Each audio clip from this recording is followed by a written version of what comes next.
मंत्री जी, सिस्टम संभल नहीं रहा तो कुर्सी से उतर क्यों नहीं जाते? ये तस्वीरें देखिए। युवक पूरी कोशिश करता है अपने पिता को बचाने की, लगातार सीपीआर दे रहा है लेकिन पिता को बचा नहीं सका और फिर खुल गई आपके बड़े बड़े दावों की पोल।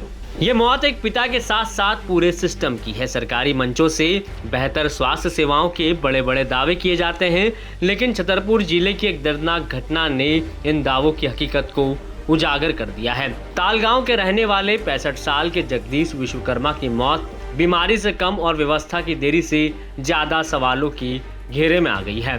जगदीश अपने बेटे संतोष के साथ इलाज के लिए छतरपुर जा रहे थे। गांव बरकोहा के पास अचानक उनकी तबीयत बिगड़ जाती है। सीने में तेज दर्द उठता है, सांसें उखड़ने लगती है और हालात मिनटों में गंभीर हो जाते हैं। ये वही समय था जब आपातकालीन स्वास्थ्य सेवाओं की असली परीक्षा शुरू होती है।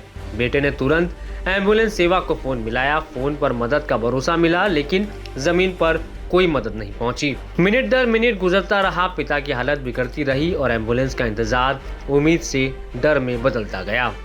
मजबूरी में बेटे ने एक लोडर वाहन रोका। चलते वाहन में ही अपने पिता को सीपीआर देते रहा। सड़क पर दौड़ता वाहन और अंदर जिंदगी बचाने की जंग। ये वीडियो बताता है कि जब सिस्टम फेल होता है तो आम आदमी की हालत ऐसी हो जाती है।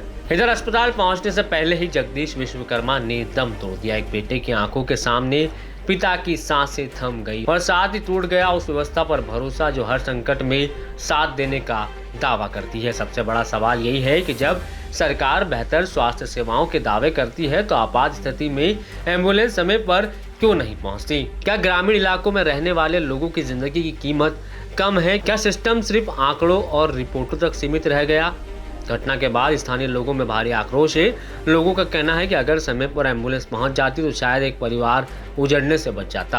अब जिम्मेदारी तय करने का वक्त है। क्या इस मौत की निष्पक्ष जांच होगी? क्या लापरवाही करने वालों पर कार्रवाई होगी या फिर ये घटना भी सरकारी फाइलों में दर्ज होकर भुला दी जाएगी? ये मामला आपके द्वारा मेरे संज्ञान में लाया गया है। मैं पहले तो एम्बुलेंस 108 दी कॉल किया है और क्यों नहीं पहुंची इसकी मैं तत्काल अभी जांच करवा रहा हूं।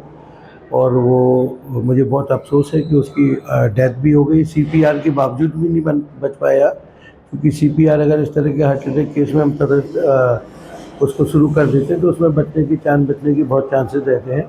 108 नहीं पहुंची क्यों, तो मैं इसकी जांच करवा के आपको पूरा अवगत। छतरपुर की यह घटना याद दिलाती है कि स्वास्थ्य व्यवस्थाओं की असली मजबूती अस्पतालों को उद्घाटन से नहीं बल्कि उस पल से साबित होती है जब किसी की जिंदगी मिनटों पर टिकी होती है और इस बार व्यवस्था उस कसौटी पर असफल नजर आई।